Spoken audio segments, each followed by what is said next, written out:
Magandang araw Pilipinas, narito po ang latest Weather Today forecast.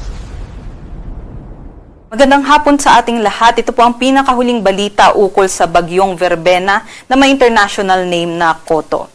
Kanina nga pong alas 8 ng umaga ay mas lumakas pa o nag-intensify itong si Bagyong Verbena sa labas ng ating area of responsibility. Malapit po sa may Pag-asa Island, Kalayaan. Ito po'y typhoon category na at kaninang alas 4 ay nasa layong 265 kilometers north-northwest ng Pag-asa Island, Kalayaan, Palawan. May taglay pa rin po na hangin na abot sa 140 kilometers per hour at pagbugso na abot sa 170 kilometers per hour. Sa ngayon, kumikilos po ito pa west-northwestward at may kabagalan pa nga 15 kilometers per hour na lang po ang kanyang pagkilos at nakakaapekto pa rin po ito sa may Kalayaan Islands.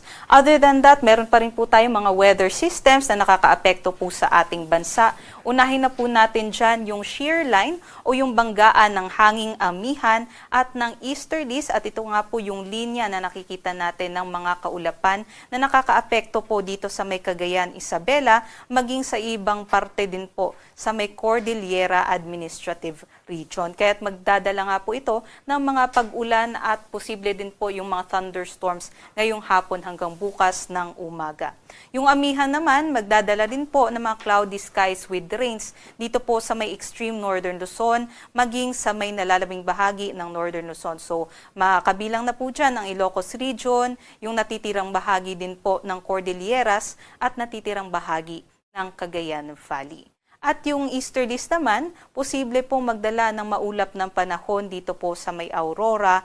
At sa Quezon, asahan din natin, meron din po tayong mga isolated rain showers and thunderstorms. Other parts of our country naman, generally fair weather conditions, kabilang po ang Metro Manila. So expect po natin magiging mainit at maliwalas naman po yung ating panahon, di ba na lamang sa mga thunderstorms pagsapit po ng hapon at gabi.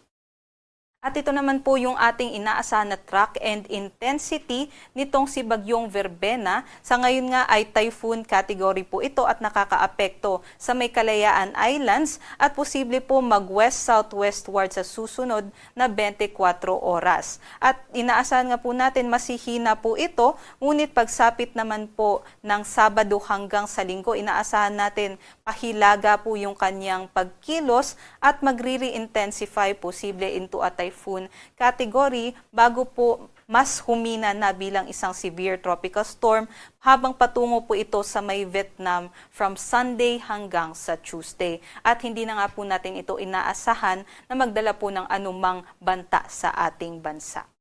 Ngunit meron pa rin po tayong nakataas na wind signal number 1 sa Kalayaan dahil batid pa rin po doon yung mga malalakas na hangin dulot nitong si Bagyong Verbena. Aside po dito sa Bagyong Verbena, meron pa rin po tayong mga gusty conditions o yung mga bugso-bugso ng hangin dito po sa may areas ng Northern Luzon, kabilang na nga po ang Batanes, Cagayan, Apayao, Abra, pati sa may Ilocos Region, sa may western sections din po ng Central Luzon, maging sa may Occidental Mindoro at Palawan. Combined effects na po yan nitong amihan at posible din po yung effects nitong Bagyong Verbena sa western sections po ng Mimaropa. And bukas naman ay yung Bagyong Verbena ay mas lalayo na kaya't Palawan na lamang po yung makakaranas ng mga bugso-bugso na hangin nitong si Bagyong Verbena. Ngunit yung amihan naman po natin patuloy po magdadala ng mga bugso ng hangin dun po sa may areas ng Cordilleras, Cagayan Valley at ilang bahagi din po ng Ilocos Region. Magpapatuloy po yan yung mga bugso ng hangin sa amihan dahil nga po dito sa amihan, pagsapit po ng Sabado sa may parte ng Northern Luzon. At dahil din po sa shear line, ay meron po tayong nakataas na weather advisory kung saan ipinapakita natin yung malalakas na mga pag-ulan dulot nitong shear line sa may bandang Apayao, Cagayan at Isabela. Posible nga po yung 50 to 100 millimeters na mga pag-ulan na maaari pong magdulot ng mga pagbaha at mga pagguho ng lupa ngayong hapon hanggang bukas po yan ng hapon. Kaya't doble ingat po yung ating mga kababayan dyan.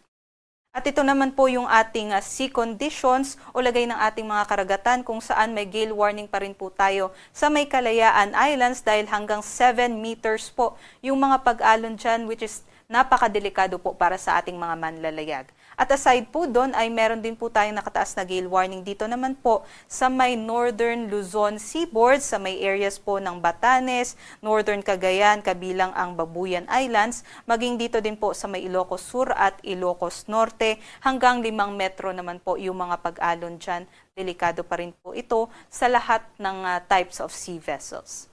At ito naman po yung ating aasahan ng panahon bukas dito po sa may Luzon area kung saan patuloy po yung epekto nitong shear line, kaya't asahan pa rin po natin sa may Cagayan, Isabela, maging dito din po sa may Aurora and Quezon yung mga pag-ulan dahil po sa shear line and dito din po sa easterlies. And then yung western section naman po ng Northern Luzon ay meron pa rin pong bugso ng amihan, kaya't posible din po yung mga cloudy skies with rains dito sa may Batanes, sa may Ilocos region, maging sa natitirang bahagi din ng Cordillera Administrative Region. Sa Metro Manila naman at nalalabing bahagi din ng Luzon, inaasahan naman po natin yung generally fair weather conditions. Yun lang ay meron po tayong possible na mga thunderstorms sa hapon hanggang sa gabi. Ito naman po yung ating mga agwat ng temperatura kung saan medyo mababa pa rin yung agwat natin dito sa Tuguegarao, 23 to 26 degrees Celsius. Ngunit mainit naman na po dito sa Metro Manila, 24 to 32 degrees Celsius at sa Legazpi, 25 to 32 degrees Celsius. Sa Tagaytay din ay 22 to 28 degrees Celsius at sa Baguio naman may kalamigan din 17 to 25 degrees Celsius. Dumako naman po tayo dito sa may Palawan kung saan patuloy pa rin po yung epekto ng bagyong Verbena lalong-lalo na sa may Kalayaan at yung trough din po ni Verbena ay posible pa rin po magdala ng mga gusty conditions dito po sa may area ng Palawan. Ito naman po ang kanilang agwat ng temperatura, posible nga po yung hanggang 24 to 32 degrees Celsius po dito sa may Palawan. At sa may natitirang bahagi naman po ng Visayas at sa Mindanao, magiging mainit at maalinsangan bukas po yan. Hanggang posible nga po ay tuloy-tuloy po yung ating mainit at maalinsangang panahon in the next 2 to 3 days sa may Visayas at Mindanao. Kaya't ito po yung kanilang agwat ng temperatura, maglalaro po between 24 to 33 degrees Celsius ang kanilang maximum and minimum temperature. At bukas nga po ay posible pa rin yung mga pag-ulan sa may Apayao at Cagayan. Bukas po yan ng hapon hanggang sa Sabado ng hapon.